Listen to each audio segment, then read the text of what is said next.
നമസ്തേ.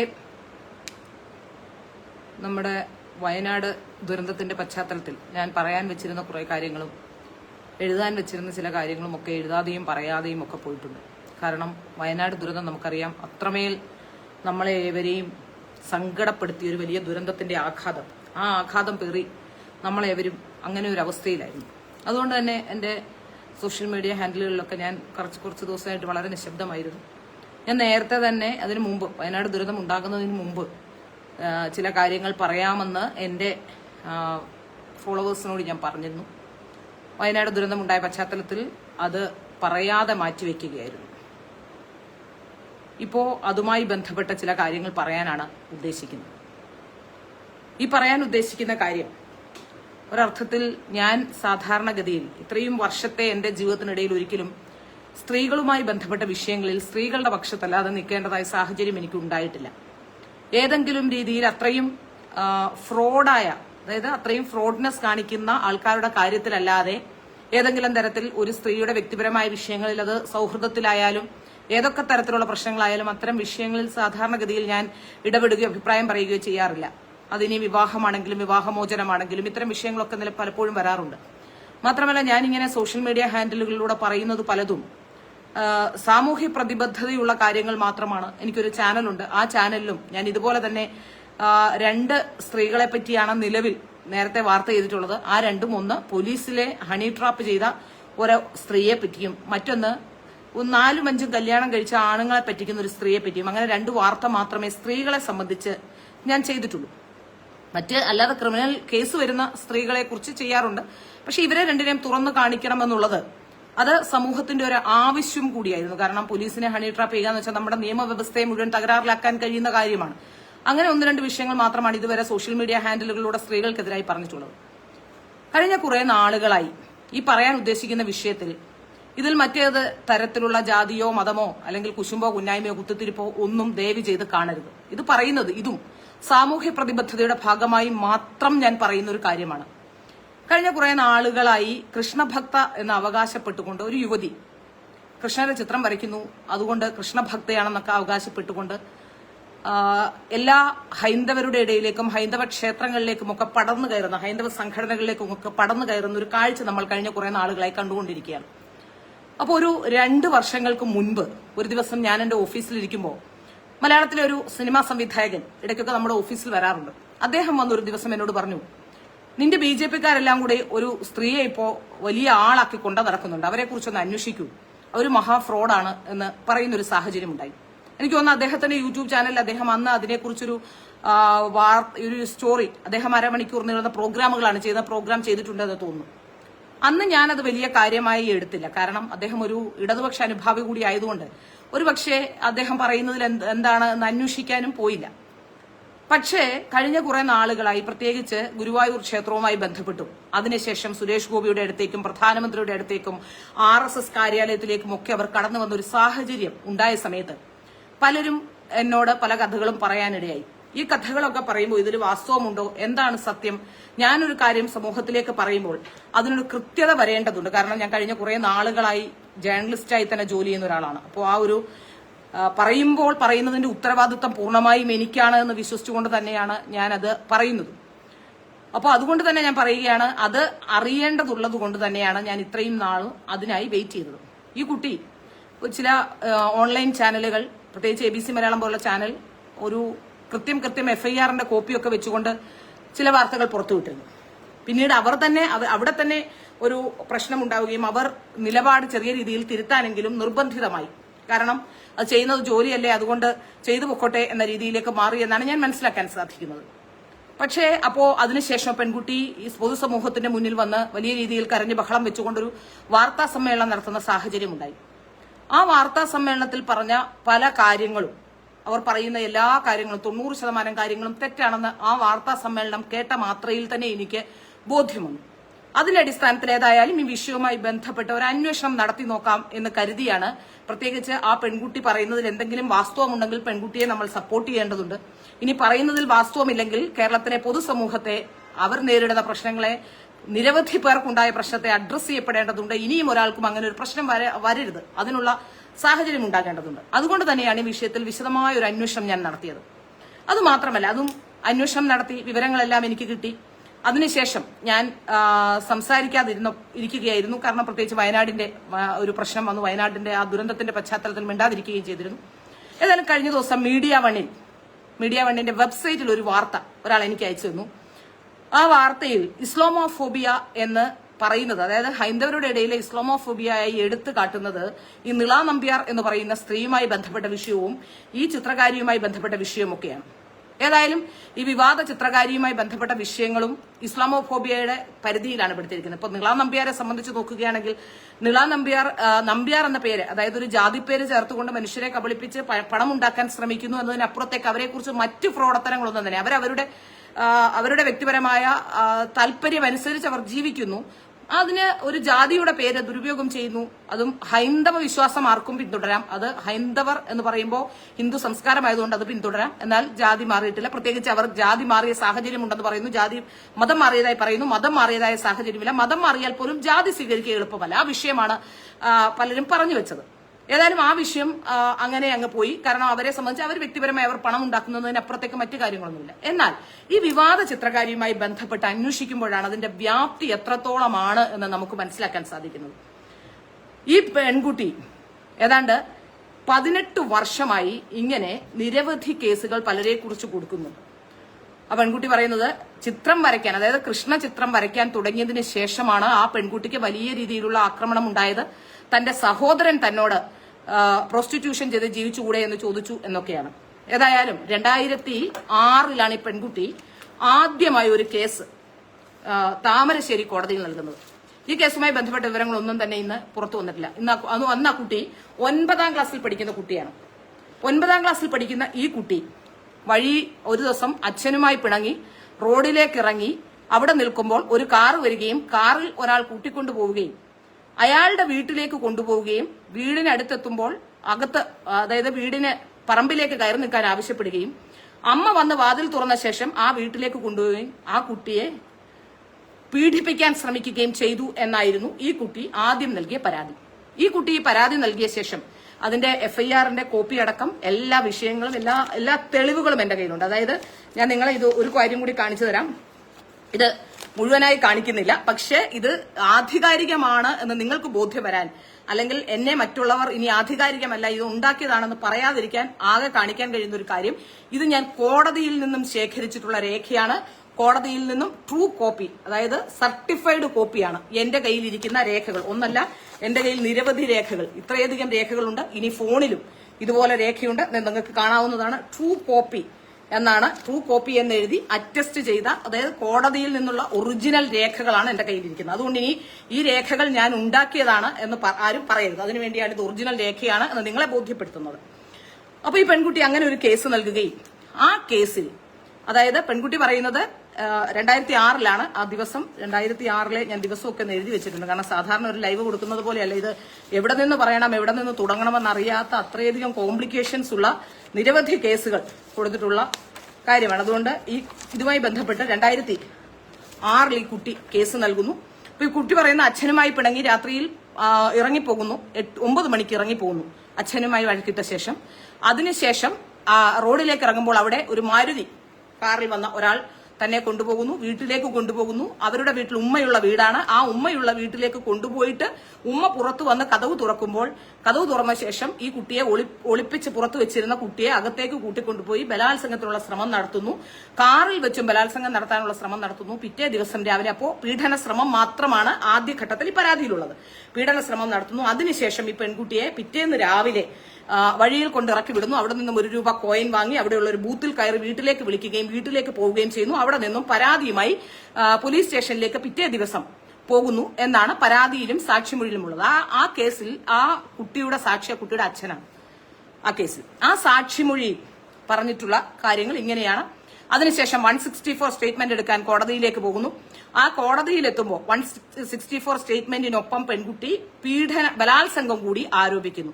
അതോടുകൂടി അന്നത്തെ അവിടുത്തെ ജഡ്ജ് നന്ദകുമാർ എന്നാണ് അദ്ദേഹത്തിന്റെ പേര്, അദ്ദേഹം പറയുന്നു ഇതിൽ 376 കൂടിയിട്ട് കേസെടുക്കണം എന്ന് ആവശ്യപ്പെടുകയും അതുപ്രകാരം 376 ഇട്ട് കേസെടുക്കുകയും ചെയ്യുന്നു. സ്വാഭാവികമായി അതിൽ നമുക്ക് പ്രത്യേകിച്ചൊന്നും പറയാനില്ല. ചിലപ്പോ കുട്ടികളാണ്, അല്ലെങ്കിൽ ഏതെങ്കിലും തരത്തിലുള്ള പീഡന ശ്രമങ്ങൾ സ്ത്രീകൾക്കെതിരെയും പുരുഷന്മാർക്കെതിരെയും ഒക്കെ ഇപ്പോൾ ഉണ്ടാകാറുണ്ട്. ആ തരത്തിൽ കേസ് എടുക്കാവുന്നതാണ്.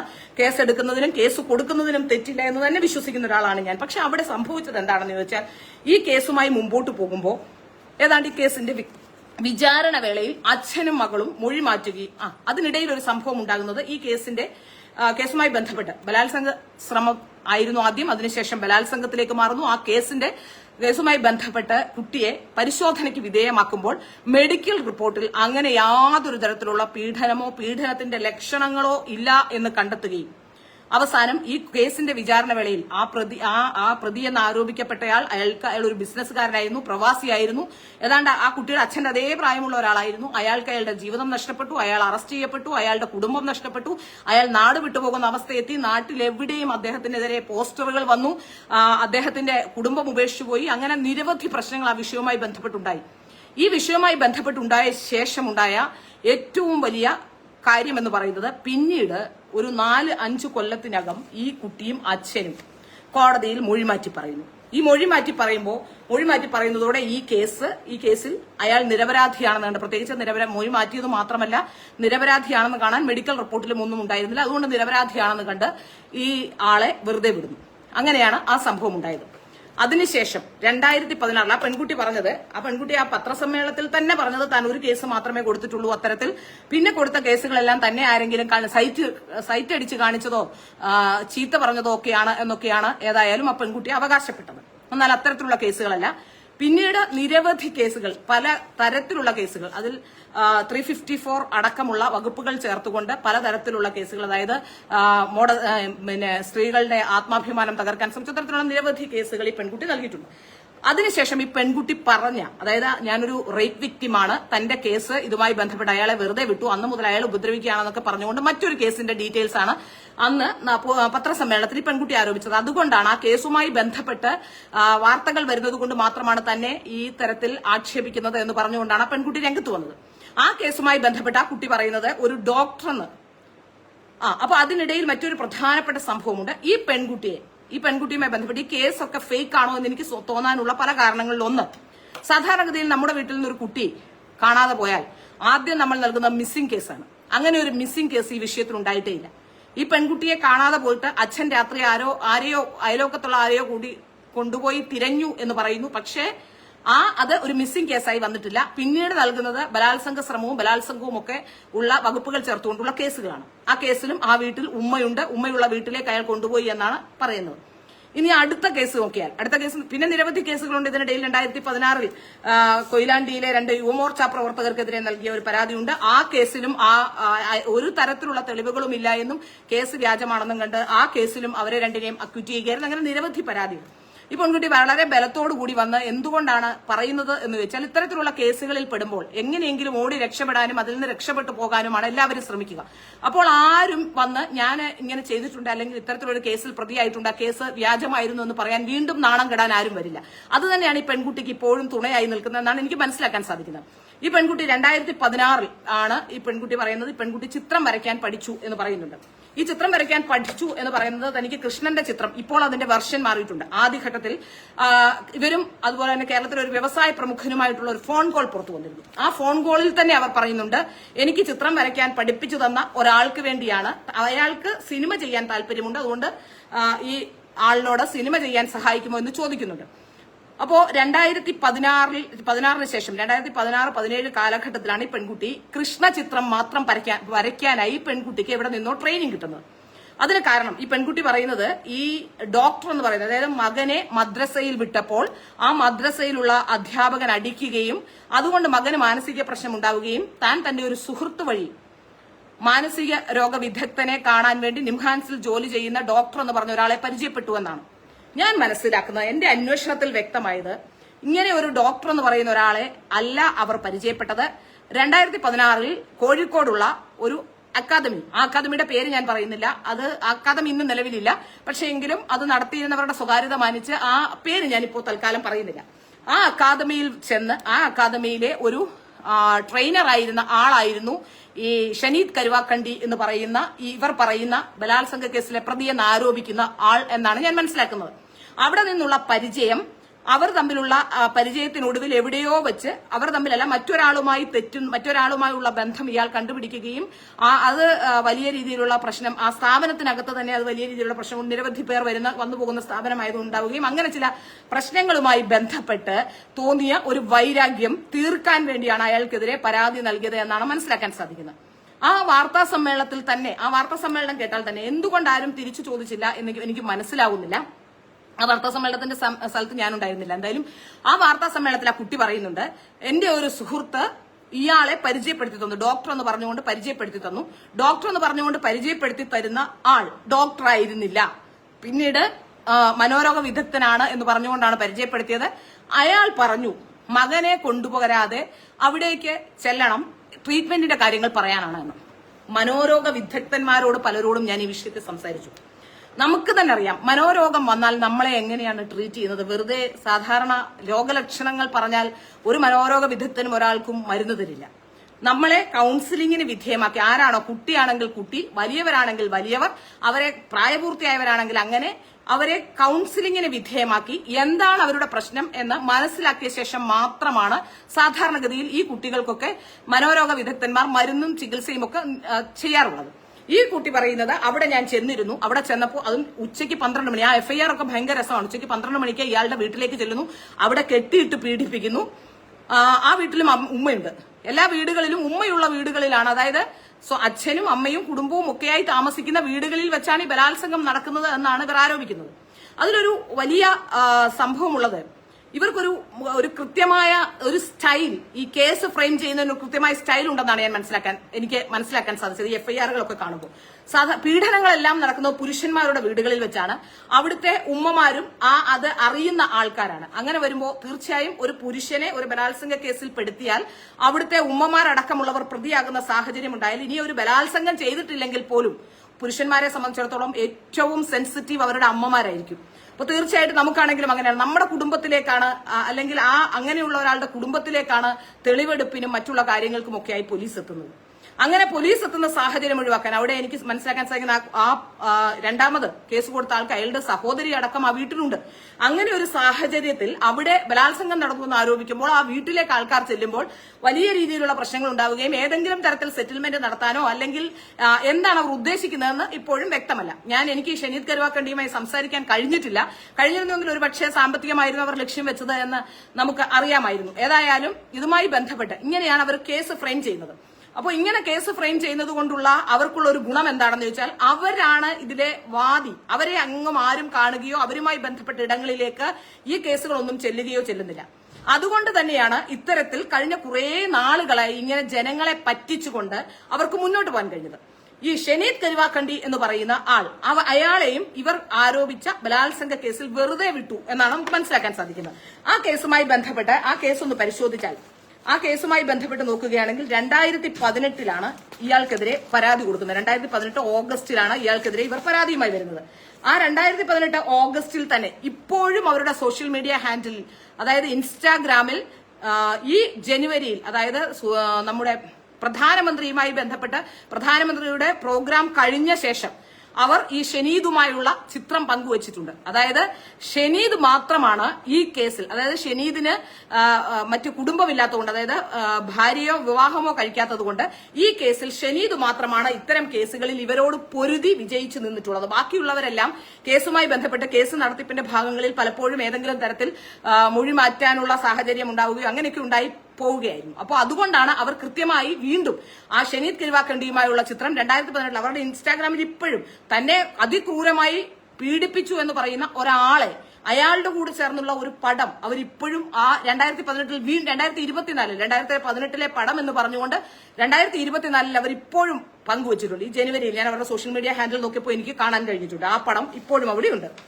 ഇനി ഈ കേസിൽ ആദ്യം ഇയാൾക്കെതിരെ പരാതി കൊടുക്കുകയും അവിടുത്തെ ഈ കേസിൽ വനിതാ ജഡ്ജി തന്നെയായിരുന്നു. വനിതാ ജഡ്ജി ഈ മൊഴിയൊന്നും വിശ്വാസയോഗ്യമല്ല എന്ന് പറഞ്ഞുകൊണ്ട് ആദ്യഘട്ടത്തിൽ തന്നെ, അതായത് ജില്ലാ കോടതിയിൽ നിന്ന് തന്നെ, സാധാരണഗതിയിൽ ഇത്തരം കേസുകൾക്ക് തന്നെ കെട്ടിയിട്ട് പീഡിപ്പിച്ചു എന്നൊക്കെ പറഞ്ഞ് ഒരു കേസുമായി ചെന്നാൽ അത്തരം കേസുകൾക്ക് ഒരിക്കലും ഒരു കാലത്തും ജാമ്യം കിട്ടുന്ന പതിവില്ല. അങ്ങനെ ആ കോടതിയിൽ നിന്ന് ആദ്യഘട്ടത്തിൽ തന്നെ ജാമ്യം അനുവദിച്ചു. ഹൈക്കോടതിയിൽ പോലും അയാൾക്ക് പോകേണ്ടി വന്നില്ല എന്നാണ് എനിക്ക് മനസ്സിലാക്കാൻ സാധിക്കുന്നത്. അതിനുശേഷം പിന്നീട് അയാൾക്കെതിരെ വീണ്ടും അയാൾ വീട്ടിൽ കയറി, അതായത് ജാമ്യത്തിൽ നിൽക്കുന്ന പ്രതി വീട്ടിൽ കയറി ആക്രമിക്കുന്നു എന്ന് പറഞ്ഞുകൊണ്ട് ഇയാൾക്ക് ജാമ്യം കിട്ടിയതുകൊണ്ട് മറ്റൊരു കേസ് കൂടി ഇവർ നൽകുന്നു. ആ കേസിന് ശേഷം വീണ്ടും ഈ കേസുമായി ബന്ധപ്പെട്ട് ഈ കേസ് വ്യാജ കേസാണെന്ന് പോലീസ് കണ്ടെത്തുകയും പോലീസ് കേസ് റഫർ ചെയ്യുകയും ഈ കേസ് വേണ്ട എന്ന് പറഞ്ഞുകൊണ്ട് റഫർ ചെയ്ത് കളയുകയും ചെയ്തു. കാരണം ഇത് വ്യാജമാണെന്ന് കണ്ടെത്തുന്നു. അതിനുശേഷം കോടതിയിലെത്തുകയും ഈ കേസിൽ കോടതിയിലെത്തുമ്പോഴാണ് 2006 കേസുമായി ബന്ധപ്പെട്ട് ഈ ഷനീദ് കരുവാക്കണ്ടി ഈ ഡീറ്റെയിൽസ് മുഴുവൻ കോടതിയിൽ ഹാജരാക്കുന്നു. അപ്പോൾ കോടതിയിൽ ചോദിക്കുമ്പോഴും ഇവർ പറയുന്നത് താൻ മറ്റൊരു പരാതിയും നൽകിയിട്ടില്ല എന്നാണ് കോടതിയിൽ ജഡ്ജിയോട് പറഞ്ഞത്. അപ്പോ ഈ കേസുമായി ബന്ധപ്പെട്ട രേഖകൾ ഈ ഷനീദ് അടക്കമുള്ള അവരുടെ അഭിഭാഷകൻ കോടതിയിൽ കാണിക്കുകയും അതുമായി ബന്ധപ്പെട്ട് ജഡ്ജി ചോദിക്കുമ്പോൾ അച്ഛൻ കള്ളു കുടിച്ചപ്പോൾ അറിയാതെ ചെയ്തു നൽകിയ കേസാണ് എന്നാണ് അന്ന് അവർ പറഞ്ഞത്. ഇതിന്റെ അടിസ്ഥാനത്തിൽ കൂടിയാണ് ഈ പരാതിക്കാരി ഒരു തരത്തിലും വിശ്വാസയോഗ്യമായ ഒരാളല്ല എന്ന് പറഞ്ഞതുകൊണ്ടാണ് ഇവരെ തീർച്ചയായും ഈ കേസിൽ നിന്ന് ഒഴിവാക്കിയത്. അതുകൊണ്ട് തന്നെ ഇവർക്ക് ഈ കേസിൽ ഇവർ ഈ കേസിൽ ഇയാൾക്ക് കുറ്റവിമുക്തനാക്കപ്പെടുകയും ഈ കേസിൽ ഇവർക്കൊന്നും ചെയ്യാതിരിക്കും ഇവർ ഹൈക്കോടതിയിലേക്ക് പിന്നീട് പോയിട്ടുമില്ല. എന്നാൽ ഇവർ പറയുന്ന ഈ കഥകളെല്ലാം വ്യാജമാണ് എന്ന് നമുക്ക് ഒറ്റ നോട്ടത്തിൽ തന്നെ മനസ്സിലാക്കാൻ സാധിക്കും. ഇനി 2016 ഇവർ 2 ചിത്രം വരയ്ക്കാനാണ്, കൃഷ്ണനുമായി ബന്ധപ്പെട്ട 2 ചിത്രം വരയ്ക്കാനാണ് ഇവർ പഠിച്ചത്. അതിലൊരു ചിത്രമാണ് ഇവർ കൊണ്ടു നടന്ന് ഇപ്പോൾ അവർ വരച്ചു എന്ന് അവകാശപ്പെട്ടുകൊണ്ട് കൊണ്ടു നടക്കുന്നത്. മറ്റൊരു ചിത്രം അവർ വരച്ചത് അത്ര പൂർണ്ണമായില്ല. ഇതിനിടയിൽ ഇവർ ആൾദൈവമാകാൻ ശ്രമം നടത്തി. കാലിന്റെ അടിയിൽ നീല കാണുന്നു, കൃഷ്ണന്റെ അവതാരമാണ് എന്നൊക്കെ പറഞ്ഞു വരുത്താൻ ശ്രമം നടത്തി. പിന്നീടാണ് കൃഷ്ണന്റെ വർണ്ണം മനസ്സിലാവുകയും പിന്നീട് അതിൽ നിന്ന് ആൾദൈവമാകുന്നതിൽ നിന്ന് പിന്മാറുകയും ഒക്കെ ചെയ്യുകയായിരുന്നു. ഏതായാലും ഇവരുടെ ഈ ഗുരുവായൂരിലേക്കുള്ള വരവ് സംശയാസ്പദമാണ്. കാരണം ഈ ഡോക്ടറുമായി ബന്ധപ്പെട്ട് ഒരു കാര്യം കൂടി പറയാനുണ്ട്. ഈ കേസുമായി ബന്ധപ്പെട്ട് ഇവർ പറയുന്നു ഇവരുടെ ഒരു സുഹൃത്ത് ഇയാളെ പരിചയപ്പെടുത്തി കൊടുക്കുന്നു, ഡോക്ടറാണെന്ന് പറയുന്നു. അയാൾ ഇവരെ വിളിച്ചു വരുത്തി ബലാത്സംഗം ചെയ്യുന്നു എന്നാണ്. അങ്ങനെയെങ്കിൽ ഈ സുഹൃത്ത് എവിടെ? ഈ സുഹൃത്ത് അങ്ങനെ ഒരു സംഭവം ഉണ്ടായിട്ടുണ്ടെങ്കിൽ ആ സുഹൃത്ത് ഒന്നുകിൽ സാക്ഷിയോ അല്ലെങ്കിൽ പ്രതിയോ ആകണം. കാരണം ഞാൻ എന്റെ ഒരു സുഹൃത്ത് വഴി മറ്റൊരാളെ അയാൾ ഡോക്ടറാണെന്ന് പറഞ്ഞുകൊണ്ട് ഡോക്ടർ അല്ല എന്ന് ബോധ്യം വരുന്നു, ബലാത്സംഗം ചെയ്തിട്ടുണ്ടെങ്കിൽ തീർച്ചയായും അതിൽ ഇയാൾ പ്രതിയോ അല്ലെങ്കിൽ സാക്ഷിയോ ആവണം. അയാൾ എവിടെ? അയാൾ പ്രതിയുമല്ല സാക്ഷിയുമല്ല ഈ കേസിൽ. ഇതുപോലെ തന്നെയാണ് ആദ്യത്തെ കേസിലും. അപ്പോ ഇതില് മിസ്സിംഗ് കേസ് അവിടെ കേസുണ്ട്, അതായത് ആ കുട്ടിയെ കാണാതായിട്ട് മിസ്സിംഗ് കേസ് കൊടുക്കുന്നില്ല. അതിനുശേഷം പല കേസുകളിലും ഇത്തരത്തിൽ ഇവർക്ക് കോടതികളിൽ നിന്ന് തിരിച്ചടി ഉണ്ടാകുന്നു. അത് പോലീസ് കേസ് എടുക്കുന്നില്ല അല്ലെങ്കിൽ പോലീസ് അതിൽ അന്വേഷണം നടത്തുന്നില്ല എന്ന് പറയുന്നത് പോലീസിന് ഇതുമായി ബന്ധപ്പെട്ട കാര്യങ്ങൾ അറിയാമെന്നുള്ളത് കൊണ്ടാണ്.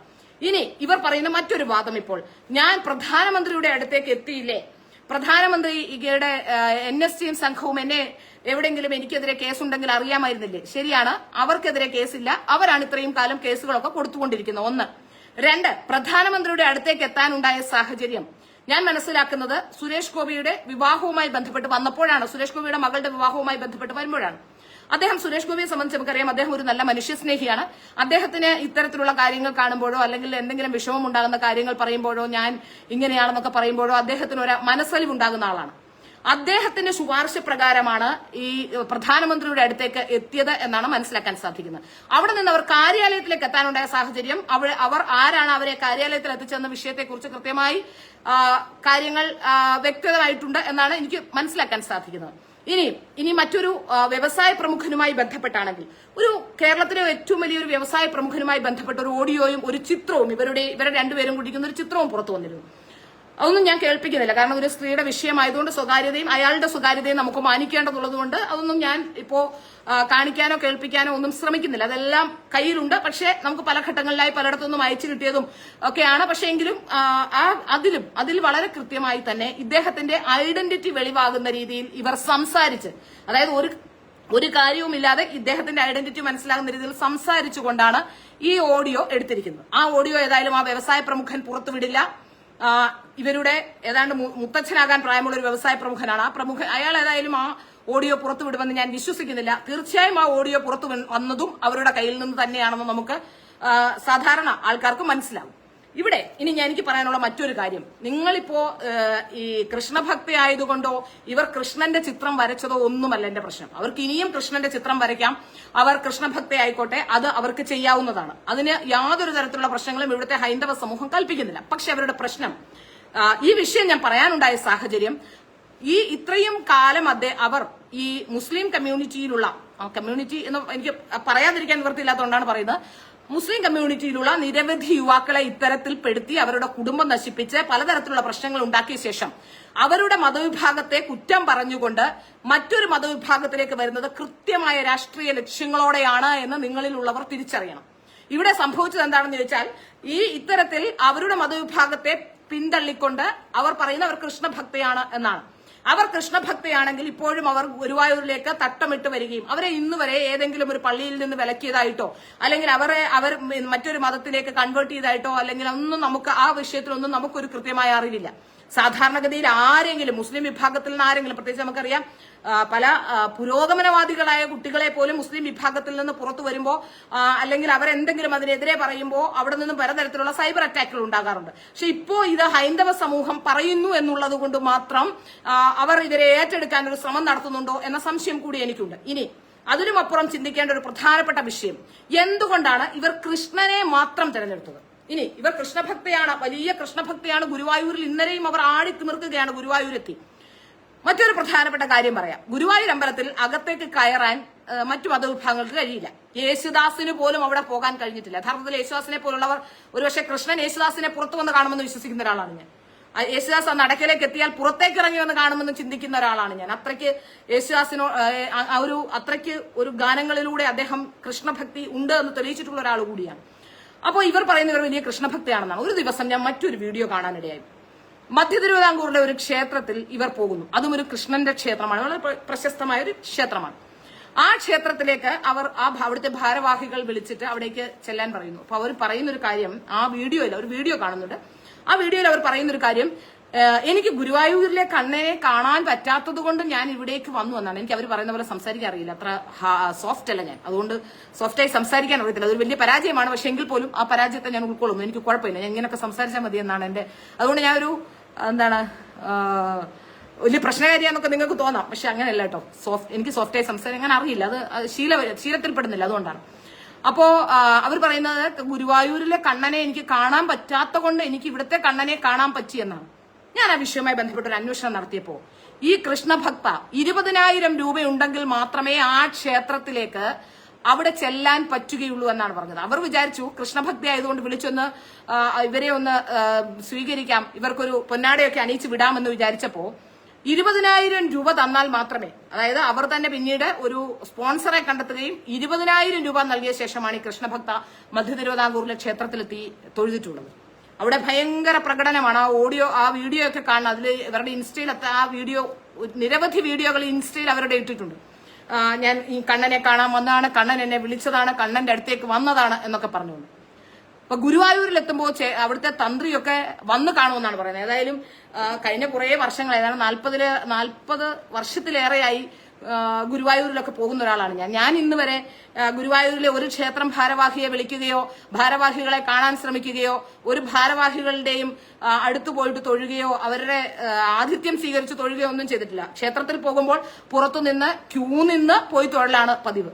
അതൊക്കെ നമ്മളെ കൊണ്ട് പറ്റുന്ന കാര്യമാണ്. വേണമെങ്കിൽ അവിടുത്തെ അത്യാവശ്യം പരിചയവും ബന്ധവും ഒക്കെ ഉള്ളത് കൊണ്ട് തന്നെ അവിടുത്തെ ആരെങ്കിലും ഒക്കെ വിളിച്ചു പറഞ്ഞ് ഞാൻ വരുന്നുണ്ടെന്ന് പറഞ്ഞാൽ ഒരുപക്ഷെ ഈ തന്ത്രിയെ അടക്കം കാണാനുള്ള സൗകര്യമൊക്കെ നമുക്ക് കിട്ടും. നമ്മൾ മനസ്സിലാക്കേണ്ട ഒരു പ്രധാനപ്പെട്ട ചില കാര്യങ്ങളാണ്. നമ്മൾ പുരുഷനായാലും സ്ത്രീ ആയാലും മനസ്സിലാക്കേണ്ട കാര്യം, എന്തെങ്കിലും കാര്യങ്ങൾ നമുക്ക് നേടാനുണ്ടെങ്കിലാണ് നമ്മൾ ഒരാളെ തിരക്കി അങ്ങോട്ട് പോവുക. നമുക്ക് പ്രത്യേകിച്ചൊന്നും നേടാനില്ലെങ്കിൽ, ഇപ്പൊ ഞാൻ പറഞ്ഞില്ലേ RSS കാര്യാലയവുമായി ബന്ധപ്പെട്ട് കഴിഞ്ഞ 40 വർഷമായി സംഘപരിവാർ അനുകൂലിയായ ഒരാളാണ് ഞാൻ. 40-ലേറെ വർഷമായി, അതായത് എന്റെ ചെറുപ്പകാലം മുതൽ. പക്ഷേ ഇന്ന് വരെ 1-2 തവണയാണ് എന്തോ മീറ്റിങ്ങുകൾക്ക്, ആവശ്യമുള്ള മീറ്റിങ്ങുകൾക്ക്, അതായത് അവിടെ വെച്ച് നടക്കുന്ന ചില മീറ്റിങ്ങുകൾ, ഞാൻ നേരത്തെ ഒരു വിദ്യാർത്ഥി സംഘടനയുമായി ബന്ധപ്പെട്ടൊക്കെ പ്രവർത്തിച്ചിരുന്നു. ആ വിദ്യാർത്ഥി സംഘടനയുമായി ബന്ധപ്പെട്ട് നടത്തിയ മീറ്റിങ്ങുകളിലൊക്കെ ചിലപ്പോൾ കാര്യാലയങ്ങളിലൊക്കെ വെച്ച് നടത്താറുണ്ട്. അങ്ങനത്തെ മീറ്റിങ്ങുകളിൽ പോയിട്ടുള്ളതല്ലാതെ ഒരിടത്തും ഒരു പരിചയം പുതുക്കാനോ അല്ലെങ്കിൽ വെറുതെ വന്ന BJP ഓഫീസിൽ പോയിട്ടുണ്ട്. കാരണം BJP ഓഫീസിൽ സ്ഥിരമായി പത്രസമ്മേളനം ഉണ്ടാകാറുണ്ട്, അതുകൊണ്ട് BJP ഓഫീസിലേക്ക് പോകാറുണ്ട്. അപ്പോ അതുകൊണ്ട് അങ്ങനെയല്ലാതെ ഒരു സ്ഥലത്തും ഇന്ന് വരെ എവിടെയും ഇടിച്ചു കയറി ചെല്ലാൻ ശ്രമിച്ചിട്ടില്ല. നമ്മൾ ഒരാൾ നമ്മുടെ അടുത്തേക്ക് ഇടിച്ചു കയറി ബന്ധം സ്ഥാപിക്കാൻ വരുമ്പോൾ കേരളത്തിലെ എല്ലാ മതവിഭാഗക്കാരും, ഹിന്ദുവായാലും ക്രിസ്ത്യാനി ആയാലും മുസ്ലിം ആയാലും, നിങ്ങളോടൊക്കെ എനിക്ക് പറയാനുള്ളത്, ഈ മനുഷ്യരെ മനസ്സിലാക്കാനുള്ള കഴിവ് നഷ്ടപ്പെട്ടിട്ടുള്ളവരാണ് ഇത്തരത്തിലുള്ള ഫ്രോഡുകളെ പൊക്കിക്കൊണ്ട് നടക്കുന്നതെന്നാണ്. അവരെ ഫ്രോഡെന്ന് മാത്രമേ പറയാൻ കഴിയുള്ളൂ. കാരണം ഈ കേസുകളിലെല്ലാം ഇവരിപ്പോ ഒരു ബലാത്സംഗ കേസ് കൊടുത്തു, ശരി, സാധാരണഗതിയിൽ ബലാത്സംഗ കേസോ അല്ലെങ്കിൽ എന്തെങ്കിലും തരത്തിലുള്ള കേസുകളോ സോഷ്യൽ മീഡിയ ഒക്കെ ഉപയോഗിക്കുന്ന സ്ത്രീകളെ സംബന്ധിച്ച് നമ്മളെ എന്തെങ്കിലും അഭിപ്രായമുള്ളവരെയൊക്കെ സംബന്ധിച്ച് നിരവധി തരത്തിലുള്ള ആക്രമണങ്ങളും പലതരത്തിലുള്ള പ്രശ്നങ്ങളും പലതരത്തിലുള്ള സോഷ്യൽ മീഡിയ അറ്റാക്കുകളും ഒക്കെ ഉണ്ടാകും. എല്ലാവരും കേസ് കൊടുക്കും. പക്ഷേ ഈ കേസിലെല്ലായിടത്തും ഇവർ കേസ് കൊടുത്ത ശേഷം മൊഴി മാറ്റുകയാണ്. ഇവർ പറയുന്നതൊന്നുമായി ഒരു ബന്ധമില്ല. ഇന്നലെ ഈ 2018 കേസുമായി ബന്ധപ്പെട്ട് ഈ ഡോക്ടർ ബലാത്സംഗം ചെയ്തു എന്ന് പറയുന്ന അവർ അന്ന് പത്രസമ്മേളനത്തിൽ പറഞ്ഞ അവർ ഇന്നലെ വേറൊരു മീഡിയയിൽ ഇരുന്ന് പറയുന്നു, എനിക്ക് ഇയാളെ പരിചയം ഫോണിലൂടെയാണ്, ഞാൻ ഫോണിലൂടെ പരിചയപ്പെട്ടുണ്ട്, എന്റെ സുഹൃത്ത് പരിചയപ്പെടുത്തിയതാണ്, അയാൾക്ക് കുറച്ച് സ്ത്രീ ഹോർമോൺ ഉണ്ട്, അതായത് ഒരു ഡോക്ടർക്ക് സ്ത്രീ ഹോർമോൺ ഉണ്ട്, അയാളെ ഞങ്ങളെല്ലാം കൂടെ സംരക്ഷിച്ചിരുന്നു, അങ്ങനെയാണ് അയാളുമായുള്ള ബന്ധമെന്ന് പറഞ്ഞിട്ട് ഇവരുടെ 4 വാർത്താ സമ്മേളനങ്ങളോ 4 ഇന്റർവ്യൂകളോ എടുത്തു നോക്കിയാൽ ഇവർ പറയുന്ന എല്ലാ കാര്യങ്ങളും പരസ്പരം ഒരു ബന്ധവും ഇല്ലാത്തതാണെന്ന് നമുക്ക് മനസ്സിലാക്കാൻ പറ്റും. ഇവരുടെ മറ്റൊരു പ്രധാനപ്പെട്ട ആയുധം, എന്തെങ്കിലും ആരെങ്കിലും പറഞ്ഞ ഉടനെ ഇവർ 2021 ഇത്തരത്തിലൊരു ചെറിയ വാർത്ത വന്ന സമയത്ത് ഇവർ ആത്മഹത്യക്ക് ശ്രമിച്ചിട്ടുണ്ടെന്നാണ് പറയുന്നത്. ഇപ്പൊ അവർ പറയുന്നത് 30 ഗുളിക കുടിച്ചു, 50 ഗുളിക കുടിച്ചു എന്നൊക്കെയാണ്. ഞാൻ മനസ്സിലാക്കുന്നത് ഡിപ്രഷനുള്ള 2 ഗുളികയോടൊപ്പം ഒരു ഗുളിക കൂടി കഴിച്ച് ആശുപത്രിയിലേക്ക് പോയി എന്നാണ് ഞാൻ മനസ്സിലാക്കുന്നത്. അങ്ങനെയാണ്. ഏതായാലും ഇത്തരത്തിൽ ഇങ്ങനെയൊക്കെ ചെയ്യുന്നത് കൊണ്ടാണ് സാധാരണക്കാരായ ജനങ്ങൾ ഈ വിഷയവുമായി ബന്ധപ്പെട്ട് ഇങ്ങനെയൊക്കെ വിവരങ്ങൾ പലർക്കും അറിയാം. കേരളത്തിലെ പല മാധ്യമങ്ങൾക്കും മാധ്യമപ്രവർത്തകർക്കും ഒക്കെ ഇവരുടെ കാര്യങ്ങൾ അറിയാം. പക്ഷെ ഇത് തുറന്നു പറയാത്തത് ഇത്തരത്തിലുള്ള എന്തെങ്കിലും പ്രശ്നം ഉണ്ടാകുമോ എന്ന് ഭയക്കുന്നത് കൊണ്ടാണ്. ഞാൻ ഏതായാലും ലീഗൽ ഒപ്പീനിയൻ തേടിയിരുന്നു. ഇത്തരം കേസുകളിൽ ഇതിൽ കൃത്യമായ തെളിവുകൾ ഉള്ളതുകൊണ്ട്, ഇത്തരം കേസുകളിൽ ഇതൊരു പൊതു താല്പര്യാർത്ഥം പറയുന്നത് കൊണ്ട് ഒന്നും തന്നെ സംഭവിക്കില്ല ഈ വിഷയവുമായി ബന്ധപ്പെട്ടെന്നാണ് എനിക്ക് മനസ്സിലാക്കാൻ സാധിച്ചത്. ഇതിനകത്തൊരു എന്നെക്കുറിച്ച് വലിയ ആരോപണം ഉന്നയിച്ച ബിന്ദു ഹരേ കൃഷ്ണ ഈസ് വാച്ചിങ്. ബിന്ദു നോക്കൂ, ബിന്ദുവിനോട് ഞാൻ പറഞ്ഞിരുന്നു ഞാൻ കൃത്യമായ തെളിവുമായി വരുമെന്ന്. ഇവരോടുള്ള കുശുമ്പോ കുന്നായ്മയൊന്നുമല്ല, അതേ നോക്കൂ, ട്രൂ കോപ്പി എന്നാണ്. കണ്ടല്ലോ, ഇത് കോടതിയിൽ നിന്ന് ഞാൻ എടുത്ത രേഖയാണ്. ബിന്ദുവിനോട് പ്രത്യേകം പറയുന്നു, ബിന്ദു ആയിരുന്നു ഏറ്റവും കൂടുതൽ ഇവർക്ക് വേണ്ടി എന്നോട് പടവെട്ടിക്കൊണ്ടിരുന്നത്. ട്രൂ കോപ്പി, കോടതിയിൽ നിന്ന് എടുത്ത രേഖയുടെ അസൽ പകർപ്പാണിത്. അതുകൊണ്ടാണ് ഞാൻ പറഞ്ഞത് ഞാൻ ഇതിന്റെ കൃത്യമായ തെളിവുമായി വരുമെന്ന്. സാധാരണ സ്ത്രീകളോടൊന്നും ഞാൻ അങ്ങനെ വഴക്കുണ്ടാക്കാനോ പ്രശ്നം ഉണ്ടാക്കാനോ സ്ത്രീകളെ കുറിച്ച് മോശം പറയാനോ കുശും കുന്നായ്മ ഉണ്ടാക്കാനോ ഒന്നും പോകാറില്ല. കാരണം എനിക്ക് ഏറ്റവും കൂടുതലുള്ള സ്ത്രീ സുഹൃത്തുക്കളാണ്. എന്റെ സ്ത്രീ സുഹൃത്തുക്കൾക്കറിയാം ഞാൻ ഒരു തരത്തിലും രാഷ്ട്രീയമോ അല്ലെങ്കിൽ മറ്റേതെങ്കിലും കാര്യം കൊണ്ട് ഒന്നും തന്നെ ഇത്തരത്തിലുള്ള പ്രശ്നങ്ങൾ ഉണ്ടാക്കില്ല എന്ന് എന്റെ സ്ത്രീ സുഹൃത്തുക്കൾക്ക് അറിയാം. വ്യക്തിപരമായ വിഷയങ്ങൾ ഒന്നും തന്നെ ഇടപെടുന്ന ഒരാളെയല്ല ഞാൻ. ഇടപെട്ടാൽ തന്നെ അവരെ നന്നാക്കാനായിരിക്കും, ഒരിക്കലും നശിപ്പിക്കാനോ അവരുടെ ജീവിതവുമായി ബന്ധപ്പെട്ട് എന്തെങ്കിലും കോംപ്ലിക്കേഷൻ ഉണ്ടാക്കാനോ ഒരിക്കലും ഞാൻ ഇടപെടാറില്ല. പക്ഷെ ഈ വിഷയത്തിൽ ഇടപെടേണ്ടി വന്നത് ഈ വിഷയവുമായി ബന്ധപ്പെട്ട് ഹൈന്ദവ സമൂഹത്തിലും മുസ്ലിം സമൂഹത്തിനിടയിലും ഒരു വലിയ തരത്തിലുള്ള വിടവുണ്ടായിട്ടുണ്ട്. ഇതിന് മറ്റൊരു പ്രധാനപ്പെട്ട കാര്യം, ഇവരെപ്പോഴും ഈ കരഞ്ഞുകൂവി ബഹളം വെച്ച് ഇവർ സംസാരിക്കുമ്പോൾ പെട്ടെന്ന് ഇവർ മദ്രസയിലേക്കും ഉസ്താദിലേക്കും പോകും. ആ ഇന്റർവ്യൂ കണ്ടാൽ അറിയാം. ഇന്നലെയും ആ മദ്രസയും ഉസ്താദിലേക്കും ഒക്കെ പോകുന്നുണ്ട്. അപ്പൊ തീർച്ചയായിട്ടും ഈ മുസ്ലിങ്ങളുടെ വികാരങ്ങളെ വ്രണപ്പെടുത്തുന്ന രീതിയിൽ ഹൈന്ദവ വികാരത്തെ അതിന് അനുകൂലമാക്കി മാറ്റുക എന്ന തരത്തിലാണ് അവർ സംസാരിക്കുന്നത്. ഇത്തരത്തിൽ ഒരു വലിയ പ്രശ്നം ഉണ്ടാക്കാനുള്ള സാധ്യത. അപ്പോ പലരും മുസ്ലിം മതത്തിന് എതിരായി സംസാരിക്കുന്നുണ്ട്, ഹിന്ദു മതത്തിനെതിരായി സംസാരിക്കുന്നുണ്ട്, ആചാരങ്ങൾക്കെതിരെ സംസാരിക്കുന്നുണ്ട്. അതൊക്കെ അവരുടെ വ്യക്തിപരമായ വിഷയങ്ങളും അവരുടെ ചിന്താഗതികളും ഒക്കെ ആവാം. പക്ഷെ ഇത് കൃത്യമായ രീതിയിൽ ഹൈന്ദവ മുസ്ലിം വിഭാഗങ്ങളെ വലിയ രീതിയിൽ ഒരു അടി ഉണ്ടാക്കാനായിട്ട് ഇവർ ശ്രമിക്കുന്നുണ്ട്. മാത്രമല്ല ഇവർ പറഞ്ഞിരുന്നു ഇവരുടെ സഹോദരൻ ഇവരോട് ചോദിച്ചു എന്ന്, വ്യഭിചരിച്ച് ജീവിച്ചുകൂടെ എന്ന് ചോദിച്ചു. ആ വാക്ക് ഞാൻ ഉപയോഗിക്കുന്ന വാക്കല്ല, സാധാരണ ഞാൻ ഇംഗ്ലീഷും ഒക്കെ പ്രോസ്റ്റിറ്റ്യൂഷൻ ഉപയോഗിക്കുന്നത്. ഞാൻ ഇങ്ങനത്തെ വൃത്തിയത്തെ വാക്കുകൾ ഉപയോഗിക്കുന്ന ഒരാളല്ല. അതുകൊണ്ട് തന്നെ ഏതായാലും പറഞ്ഞുപോയി, ക്ഷമിക്കുക. അപ്പോ അവർ പറഞ്ഞ വാക്കാണേ, അതുകൊണ്ടാണ്. അപ്പോ അങ്ങനെ പറഞ്ഞു എന്നാണ് പറയുന്നത്. പക്ഷേ അവരുടെ അച്ഛന്റെ ഒരു മൊഴി ഈ 2006 കേസുമായി ബന്ധപ്പെട്ടിട്ടുണ്ട്. അതിൽ അയാൾ പറയുന്നത് തനിക്ക് 3 പെൺകുട്ടികളാണെന്നാണ്. അപ്പോ ഈ സഹോദരൻ എന്ന് പറയുന്ന ഇവർ പറഞ്ഞ സഹോദരൻ പറഞ്ഞു ഇങ്ങനെ കൃഷ്ണചിത്രം വരയ്ക്കുന്നത് കൊണ്ടാണ് തനിക്ക് ഇന്ന് വരെ നേരിട്ടുള്ള എല്ലാ പ്രശ്നങ്ങളും എന്ന് പറഞ്ഞു വെക്കാൻ ശ്രമിച്ചത്. ഇതൊരു സ്പർദ്ധയുണ്ടാക്കാനുള്ള ശ്രമം തന്നെയാണ്. അത് മാത്രമല്ല, ഇനി ഹൈന്ദവ കമ്മ്യൂണിറ്റിയുടെ ഈ RSSകാരും BJPക്കാരും ഹൈന്ദവരുമായിട്ടുള്ള ആൾക്കാരെല്ലാം ഇപ്പൊ പലതട്ടിലായി ഈ വിഷയത്തിൽ. ഇതുകൊണ്ടൊക്കെ തന്നെയാണ് ഞാനിത് പറയണം, ഇത് പറഞ്ഞേ മതിയാകൂ എന്ന് വിചാരിക്കാനും കാരണം.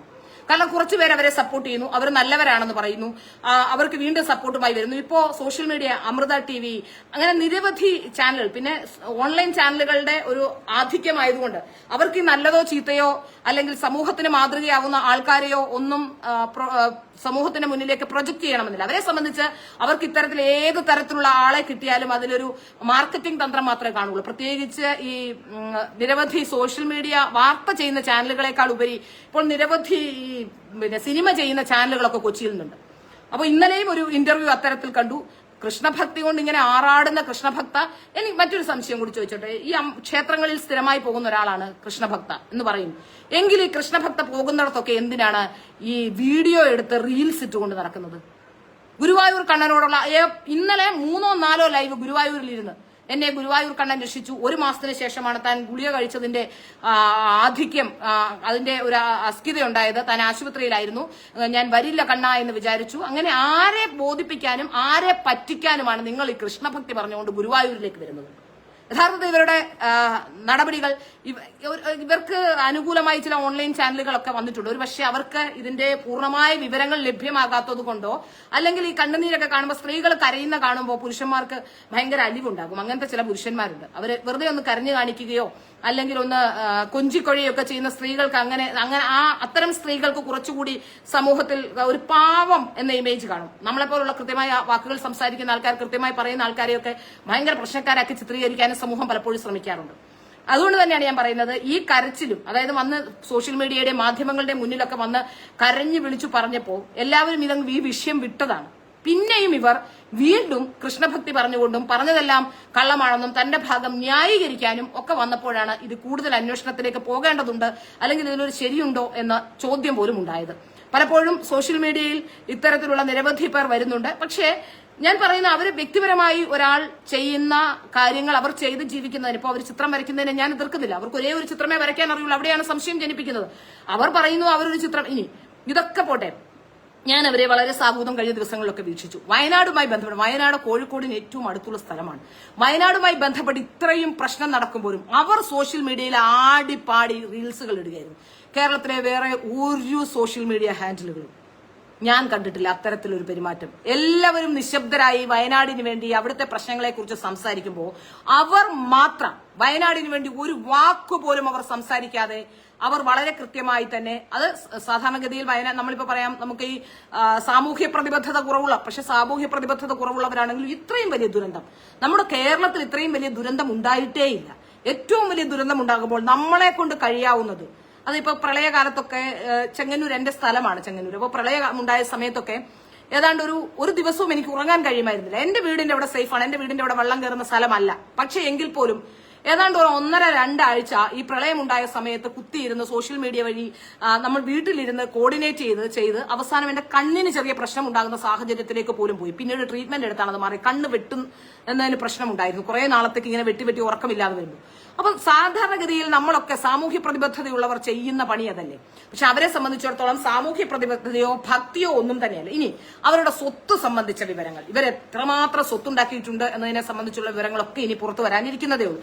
ബാക്കിയുള്ള കേസുകൾ, ഡീറ്റെയിൽസ്, അങ്ങനെ നിരവധി കാര്യങ്ങൾ, നിരവധി വിഷയങ്ങൾ. ഞാൻ പറഞ്ഞില്ല, ഇത് ഇത്രയധികം ഡീറ്റെയിൽസ് എന്റെ കയ്യിൽ ട്രൂ കോപ്പി, ഇത്രയും അധികം ഡീറ്റെയിൽസ് ഉണ്ട്. ഇനി അതുകൂടാതെ എന്റെ ഫോണിലടക്കം ഇതുമായി ബന്ധപ്പെട്ട് ഇത്രയൊക്കെ ഒരു ലൈവിൽ ഇത്രയൊക്കെ പറയാൻ, ഇനി കൂടുതൽ പറഞ്ഞാൽ ആൾക്കാർക്ക് ഇതേ കണ്ടോ, എന്റെ ഫോണിൽ നോക്കിയാൽ നോക്കൂ, ഇത് മുഴുവൻ ഇതുമായി ബന്ധപ്പെട്ട രേഖകളാണ്. എല്ലാ രേഖകളും, മുഴുവൻ രേഖകളും ഇതുമായി ബന്ധപ്പെട്ട് എന്റെ കയ്യിലുണ്ട്. അപ്പൊ അതുകൊണ്ട് തന്നെ ഇനിയും ഇത് ഞാൻ പറഞ്ഞു ട്രൂ കോപ്പിയാണ്, ഞാൻ ഉണ്ടാക്കിയതല്ല. ഇനി വ്യാജരേഖയാണെന്ന് പറഞ്ഞ ആരും വരണ്ട. അപ്പോ ഈ പറഞ്ഞതിനകത്തു നിന്ന് ഒരു അണുവിട ഞാൻ ചലിക്കില്ല. ഈ പറഞ്ഞതെല്ലാം ശരി തന്നെയാണ്.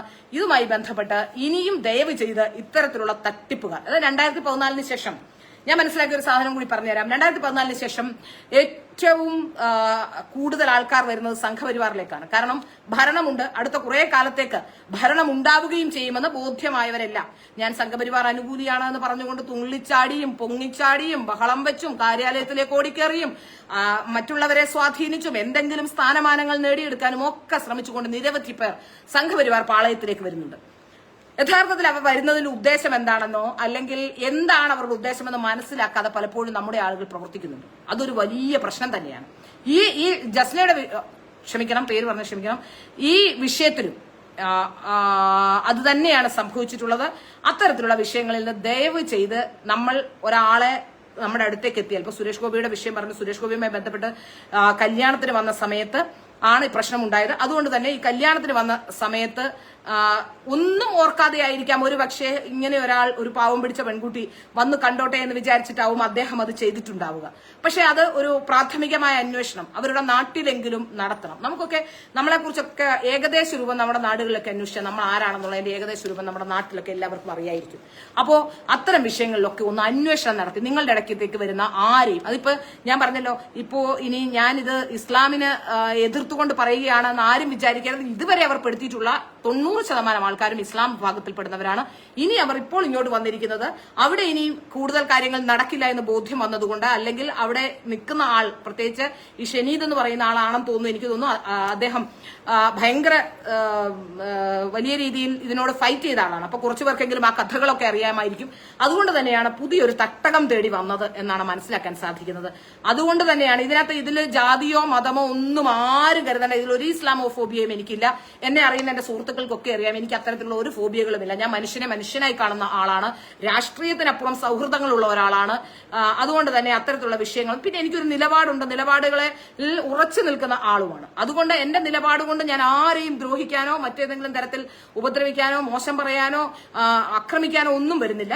അതുകൊണ്ട് ദയവ് ചെയ്ത് എല്ലാവരും ഇത്തരത്തിലുള്ള അപകടങ്ങളെ കരുതിയിരിക്കണം. ഇത്തരത്തിലുള്ള ആൾക്കാർ നമ്മുടെ അടുത്തേക്ക് എത്തുമ്പോൾ അത് മനസ്സിലാക്കാനുള്ള ശേഷി കൂടി നമ്മൾ കൈവരിക്കേണ്ടതുണ്ട്. അതാണ് ഞാൻ പറഞ്ഞു വെക്കുന്നത്. ഇനി ആർക്കെങ്കിലും എന്തെങ്കിലും സംശയം ഇതുമായി ബന്ധപ്പെട്ടുണ്ടെങ്കിൽ ദയവ് തന്നെ പിന്നെ മതവിദ്വേഷവും പിന്നെ വർഗീയതയും പറയുന്ന ആളായൊന്നും കാണരുത്. അങ്ങനത്തെ ഒരാളെയല്ല ഞാൻ.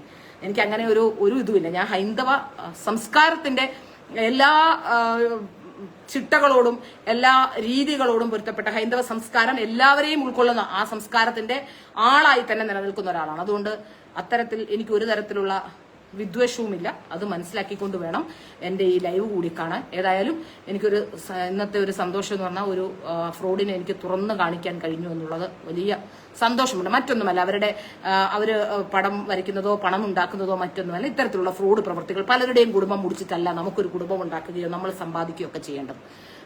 മറ്റുള്ളവരുടെ നമുക്കൊക്കെ പലർക്കും പല രീതിയിലുള്ള ചതികളും പ്രശ്നങ്ങളും ഒക്കെ ഉണ്ടാവും. പക്ഷേ അതിലും ഒരു ധാർമ്മിക മര്യാദ നമ്മൾ കാണിക്കണം. ഇല്ലാത്ത കാര്യങ്ങൾ പറയുകയും അല്ലെങ്കിൽ അത്തരത്തിലുള്ള കാര്യങ്ങൾ ചെയ്തുകൊണ്ട് മുന്നോട്ട് വരികയും അവരെ ഉപദ്രവിക്കുകയും പിന്നീട് വാക്ക് മാറ്റി പറയുകയും സ്വന്തം ലാഭത്തിന് വേണ്ടി ഇതൊക്കെ ഉപയോഗിക്കുകയും ചെയ്യുന്ന പ്രവണതകൾ ഇല്ലാതാക്കണം. അത്തരത്തിൽ ചെയ്യുന്നത് ശരിയല്ല.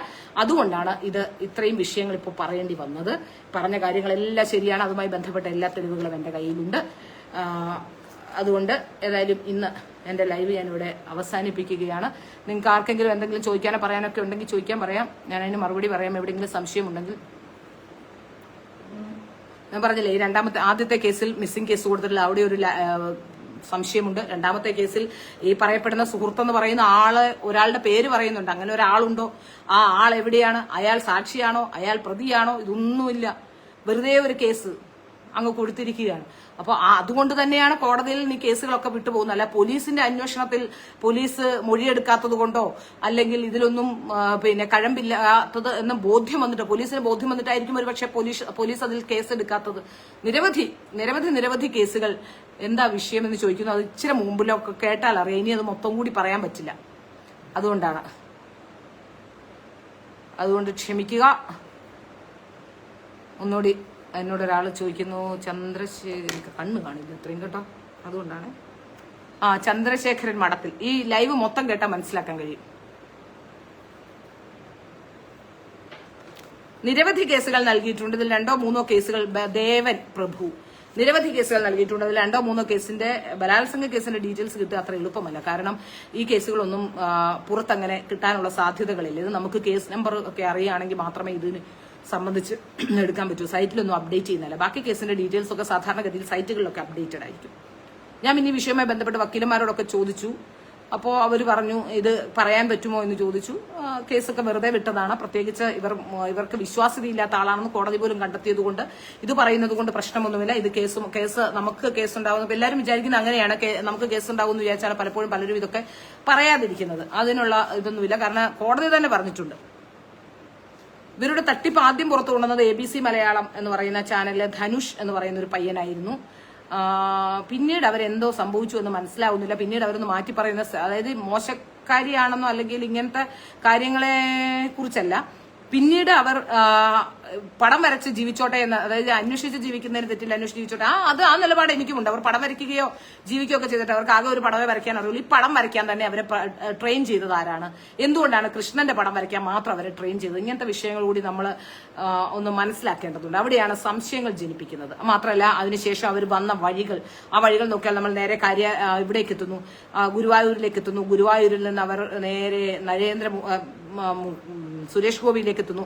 സുരേഷ് ഗോപിയുടെ ഇലക്ഷൻ ടൈമിൽ അവിടെ നിന്ന് അവർ പ്രവർത്തിക്കുന്നു. അതിനുശേഷം അവിടെ നിന്നും പ്രധാനമന്ത്രിയുടെ അവിടേക്ക് എത്തുന്നു, അവിടെ നിന്നും കാര്യാലയത്തിലേക്ക് എത്തുന്നു. ഇങ്ങനെ വിവിധ തരത്തിൽ അവർ ഇങ്ങനെ ഒരു വളരെ കൃത്യമായ പാറ്റേൺ. ഗുരുവായൂർ എത്തുന്നു. ഗുരുവായൂര് തന്ത്രിയുടെ കയ്യിൽ നിന്ന് വിഷു കൈനീട്ടം വാങ്ങുകയും തന്ത്രിയുടെ മുറിയിലേക്കൊക്കെ പോകാനും ഒക്കെയുള്ള സ്വാതന്ത്ര്യം നേടിയെടുക്കുന്നു.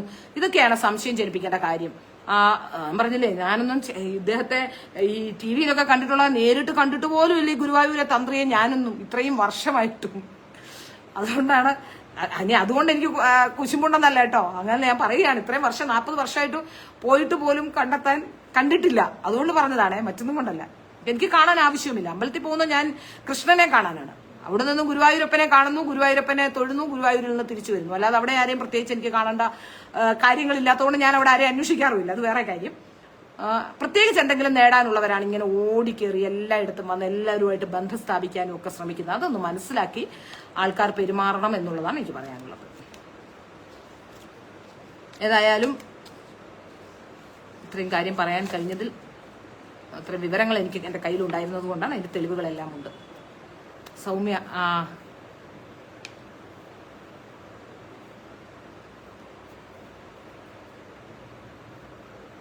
അപ്പൊ ശരി, പിന്നീട് കാണാം നമുക്ക്.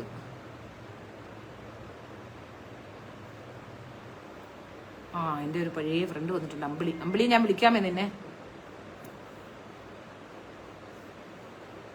ജിജേഷ് നെല്ലി വീട്ടിൽ വായിച്ചു.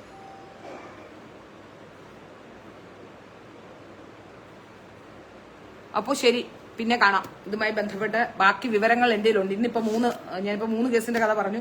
ഇനിയുണ്ട്. അത് ഓരോന്നോരോന്നായിട്ട് പഠിച്ചിട്ട് വരാം. ഒരുപാട് പഠിക്കാനുണ്ട്. അത്രയധികം കേസുകളുണ്ട്. കാരണം 2006 മുതൽ 2024 വരെയുള്ള ഏതാണ്ട് ഒരു 10-18 വർഷത്തെ കേസുകളാണ് പഠിക്കാനുള്ള, ചില്ലറയല്ല പഠിക്കാനുള്ളത്. അതുകൊണ്ടാണ്. ഓക്കെ, എന്നെയും വിളിക്കണം. സൗമ്യ വിളിക്കാം, ഉറപ്പായും വിളിക്കാം.